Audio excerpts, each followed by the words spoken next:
กองบัญชาการป้องกันศูนย์กลางกระทรวงป้องกันความสงบได้ปาฐกถาวันพาวงปิดล้อมของกองพันที่2และวันวีรกรรมตนคุกยางมหัศจรรย์ของบรรดาทานผู้นำของพรรคและแนวล้าวสั่งชาติกองบัญชาการป้องกันศูนย์กลางกระทรวงป้องกันความสงบได้จัดพิธีปาฐกถาวันพาวงปิดล้อมกองพันที่2วีรชนที่ธงไหหินเสียงขวางครบรอบ66ปี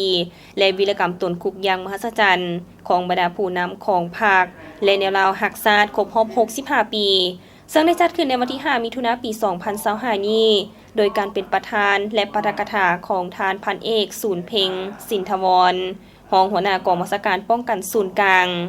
มีคณะพักคณะบัญชาแผนกห้องกองโรงเรียนพร้อมโดยนายและผลตำรวจเข้าร่วม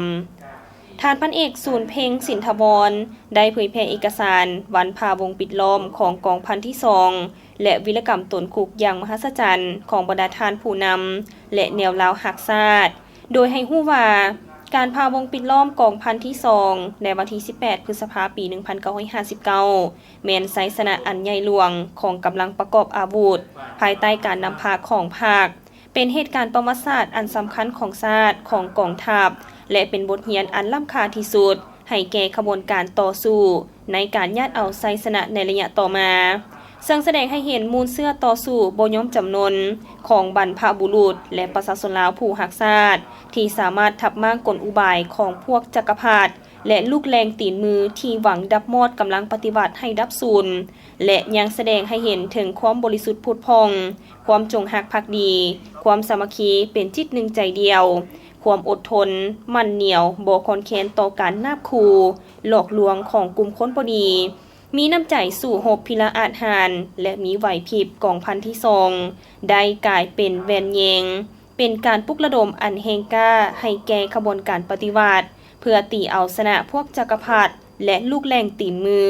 เป็นกำลังประกอบอาวุธประชาชนที่มีความเติบใหญ่ขยายตัวและเข้มแข็งในเวลาต่อมา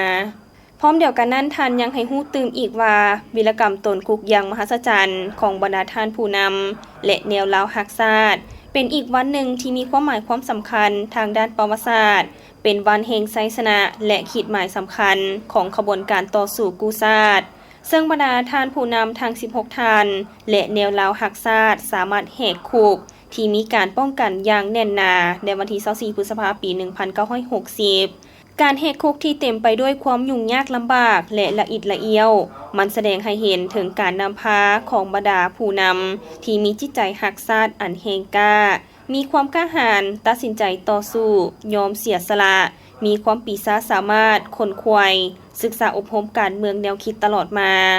ทั้งนี้ก็เพื่อเฮ็ดให้คณะพักคณะบัญชาภายในกองบัญชาการป้องกันศูนย์กลางได้นำเอามูลเสื้อและบทเรียนอันยิ่งใหญ่มาหมุนใส่เข้าในการปฏิบัติหน้าที่เวียกงานที่ภาครัฐและประชาชนมอบหมายให้ได้รับประสิทธิภาพและประสิทธิผลสูงขึ้น